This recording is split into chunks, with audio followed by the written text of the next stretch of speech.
What's going on, guys? We are in the garage, as you can see, and the truck looks a lot different probably than the last time y'all saw this thing in a video.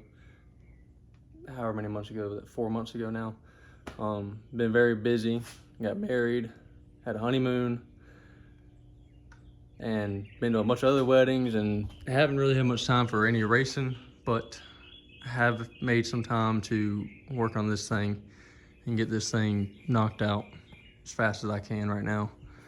So give you a little update video on where we're at and what we plan to do, but I'm not gonna give away all my secrets on what I want to do with it. I just want some of it to be a surprise. So here we are.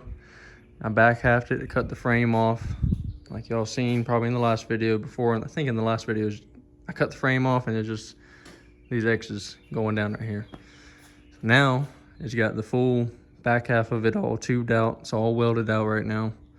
And I also cut the trans tunnel out, and we'll come around to the front over here, and I also cut the firewall out.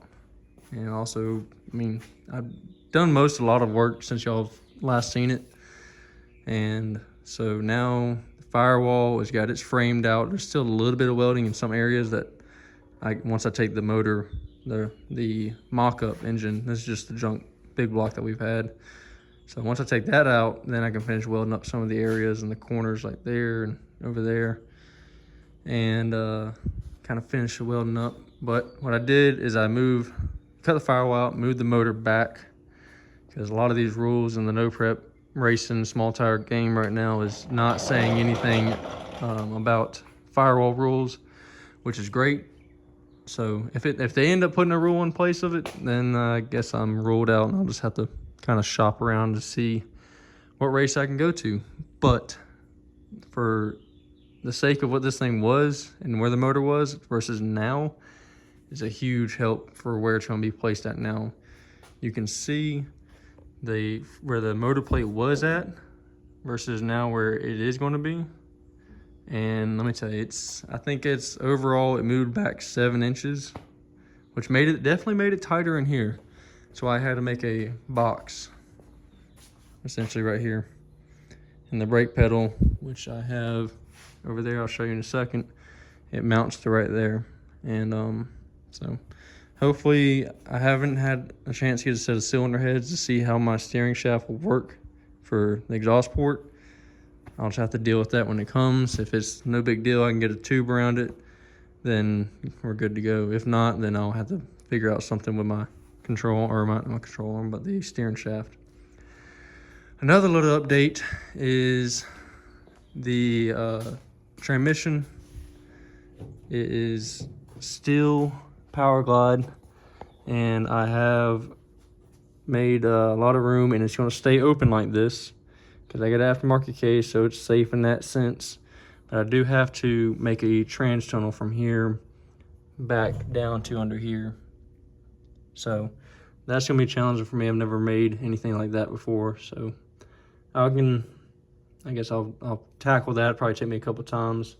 I did get me some goodies, so I got me, it's not going to have a dash in it, so I got this Motion Race Works little FT 550 mount for the Fuel Tech, and got me this Tim McCamus steering wheel extension, titanium. It's about the only piece of titanium this truck's going to get because stuff's expensive. Thought I wanted something nice on the steering wheel since it was already a cool steering wheel. What else? It's still going to have the same seats in it that it had once before, which is right there. Oh, my shocks. So I ordered me some new shocks, some Avco, biggest, longest shock I could find just from getting it, you know. Just got it off of a Summit, and I drew me up some of my own brackets. So my own brackets with 10 Soldiers billet mounts, and I don't know how well this adjustable upper part is. It's gonna make, I don't know, there's a lot of figuring to do, but I made my own mounts here. Got this super long, it's 9-inch stroke travel, and they're gonna be going right here in the back. So I got to cut those brackets off, those brackets, and then put all that in place. you can see the old shock that was in the back, how it stacks up against it. Lay that right there.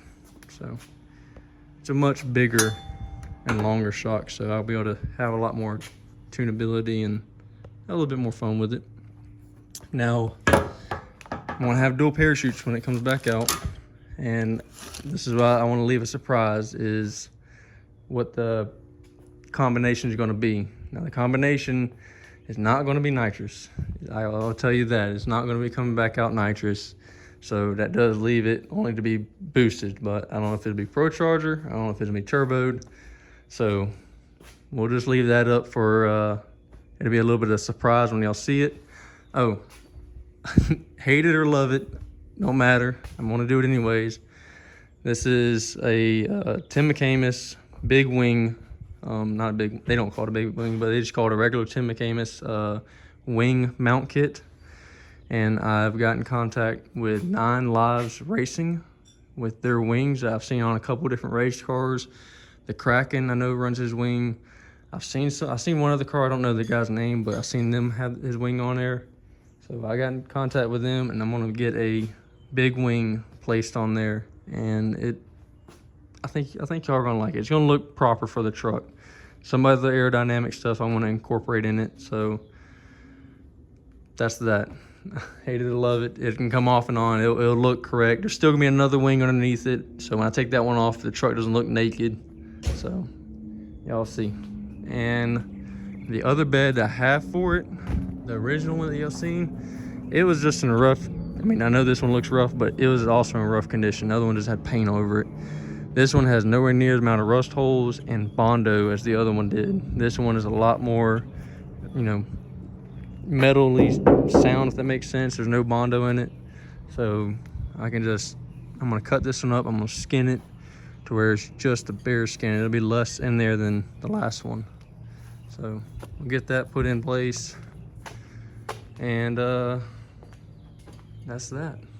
I got to try to make the race. I got an invite race in October at 710 Dragway for the Dig or Die, like that group. They're putting on an invitation race at 710 Dragway that I'm gonna try to make. Now I got a lot of work to do between now and October 20th, and I got to get it tested. So it's a lot. So I'm gonna try my best, and we'll see how far we can get.